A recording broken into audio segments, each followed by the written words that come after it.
अस्सलाम वालेकुम, कैसे हैं आप सब। उम्मीद करती हूँ आप सब खैरियत से होंगे। मैं हूँ मिसेस खान और आप देख रहे हैं सौद यूट्यूब चैनल। आज मैं आपके साथ ग्रेटेड मैंगो पिकल की रेसिपी शेयर कर रही हूँ, जिसे आम ज़बान में कुचला या फिर आम का कुतरा हुआ अचार भी कहते हैं। साथ ही साथ मैं आपको इसे सेव करने की टिप्स भी बताऊंगी कि किस तरह आप अपने अचार को कुचले को फफूंदी लगने से बचा सकते हैं और कितने दिन तक इसे स्टोर कर सकते हैं।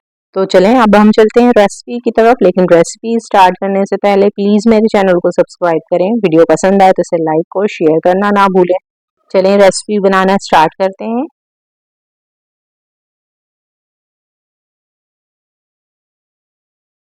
बिस्मिल्लाहिर्रहमानिर्रहीम। तो यहाँ पे देखें मेरे पास 1 किलो कच्ची कैरियाँ हैं और ये सख्त वाली कैरियाँ मैंने ली हैं। सबसे पहले मैंने इन कैरियों को अच्छी तरह से वॉश कर लिया। फिर वॉश करने के बाद मैंने एक किचन टॉवल से इसे ड्राई कर लिया ताकि इसका सारा पानी खुश्क हो जाए। कैरियों को ड्राई करने के बाद मैं इनके छिलके उतार लूँगी और फिर मैं इसकी कटिंग कर लूँगी। तो अचार के लिए जो कैरियाँ हम इस्तेमाल करेंगे वो कड़क वाली सख्त वाली इस्तेमाल करेंगे, नरम कैरियों का इस्तेमाल हम नहीं करेंगे। तो ये देखें बिल्कुल कड़क कैरियाँ मैंने ली हैं और इन्हें अच्छी तरह से छील के फिर मैंने इस तरह से ग्रेट कर लिया है। कैरियों को मैंने लंबे लंबे स्लाइसेस में ग्रेट किया है, आप चाहें तो इसे कद्दूकश भी कर सकते हैं। अब इन कैरियों पे हल्दी और नमक लगाएंगे। तो सबसे पहले मैं यहाँ पे हल्दी ऐड करूँगी 1 टेबल स्पून, नमक 3 टेबल स्पून। कैरियाँ खट्टी होती हैं इसलिए अचार वगैरह में नमक थोड़ा ज़्यादा ऐड किया जाता है। हल्दी और नमक ऐड करके इसे अच्छी तरह से मिक्स करेंगे और इसे मिक्स करते हुए आपने याद रखना है कि आपने इसमें मेटल या स्टील का चम्मच बिल्कुल इस्तेमाल नहीं करना। आप इसमें प्लास्टिक का चम्मच इस्तेमाल करेंगे तो आपका अचार जो है बिल्कुल ख़राब नहीं होगा। अब मैं इन कैरियों को प्लास्टिक के खुले मुँह के बर्तन में ट्रांसफ़र करके इसे फैला के धूप में रख दूँगी तकरीबन 2 घंटों के लिए। अगर आपके घर में धूप नहीं आती तो आप इसे पंखे के नीचे भी 3 से 4 घंटे के लिए रख सकते हैं। बस हमने इसका पानी जो है वो ड्राई करना है। कैरियों पर जब हम नमक लगाते हैं तो वो अपना पानी रिलीज़ करती है, इसलिए जो है इसको धूप लगाना ज़रूरी है। अगर आपके पास धूप नहीं आती तो आप इसे पंखे के नीचे रख के भी ड्राई कर सकते हैं। बस हमने इसका पानी जो है वो ड्राई करना है।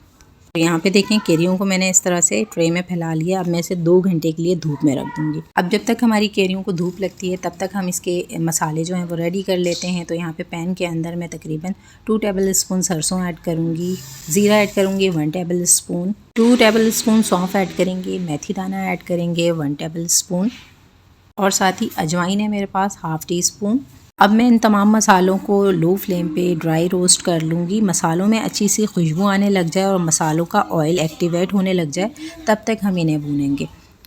इसी तरह साबुत लाल मिर्चें ली हैं मैंने तकरीबन 12 से 15, इनको भी मैं रोस्ट कर लूँगी और इतना भूनूंगी मैं कि ये थोड़ी सी क्रिस्प हो जाए। और यहाँ पे साबुत धनिया है मेरे पास 1 टेबल स्पून, साथ ही कलौंजी है 1 टीस्पून। इन दोनों चीज़ों को मैं अलग से भून लूँगी। लहसुन के जवे हैं मेरे पास 8 से 10, इनको भी मैं ड्राई रोस्ट कर लूँगी। इतना इसे भूनेंगे हम कि इसकी जो नमी होती है वो ख़त्म हो जाए। मसाले ठंडे हो जाएंगे तो इन्हें एक मिक्सर में या इमाम दस्ते में बारीक पीस लेंगे। अब इसके अंदर धनिया और कलौंजी जो मैंने अलग से भुनी थी उन दोनों चीज़ों को ऐड करके हल्का सा क्रश करेंगे। बस इतना क्रश करेंगे कि इसके 2 टुकड़े हो जाएं। यहाँ पे देखें कैरियों को धूप में रखे हुए 2 घंटे हो चुके हैं। कैरियाँ बिल्कुल ड्राई हो चुकी हैं, इसने जो पानी रिलीज़ किया था वो भी ड्राई हो चुका है। मैं इसके अंदर मसाले ऐड करूँगी जो मैंने रेडी करके रखे हुए हैं। साबुत मिर्चें मैंने इसमें कम ऐड की थी तो मैं यहाँ पे पीसी मिर्च ऐड करूँगी 1 टीस्पून। इससे अचार में थोड़ा सा कलर भी आ जाएगा। मिर्च मसाले ऐड करके इसे अच्छी तरह से मिक्स करेंगे। साथ ही मैं इसके अंदर क्रश किए हुए लहसुन के जवे ऐड करूँगी जो मैंने रोस्ट करके रखे हुए थे। लहसुन ऐड करने से हमारे अचार में कुचले में बहुत अच्छा टेस्ट आता है, तो इसे स्किप नहीं कीजिएगा। मज़ीद अचार की शेल्फ़ लाइफ बढ़ाने के लिए मैं इसके अंदर ½ टी स्पून टाटरी का इस्तेमाल कर रही हूँ। आप चाहें तो इसे स्किप भी कर सकते हैं, आप इसकी जगह विनेगर का इस्तेमाल कर सकते हैं।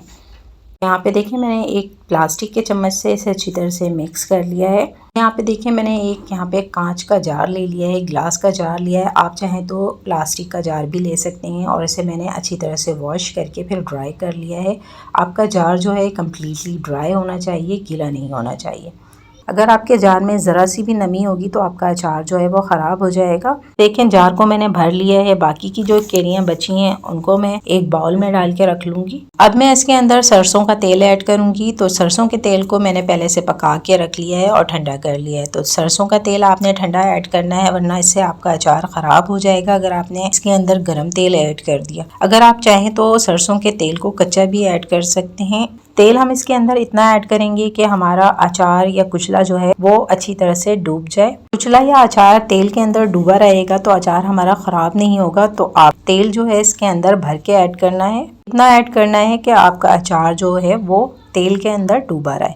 यहाँ पे देखें तेल मैंने ऐड कर दिया है। अब मैं इसे हल्के हाथों से चम्मच से थोड़ा सा हिला लूँगी ताकि इसके अंदर तेल बैठ जाए। ये देखें अचार के ऊपर तेल जो है वो तैर रहा है, यानी कि हमारा जो कुचला है वो तेल के अंदर डूबा हुआ है। अगर आपका अचार तेल में डूबा रहेगा तो अचार साला साल ख़राब नहीं होगा। तेल ऐड करके हम इसे धूप में रखेंगे। अगर आपके घर में धूप नहीं आती, आप धूप में नहीं रखना चाहते, तो आप अपने किचन काउंटर पे भी इसे रख सकते हैं। 2 से 3 दिन में आपका अचार जो है वो खाने लायक हो जाएगा।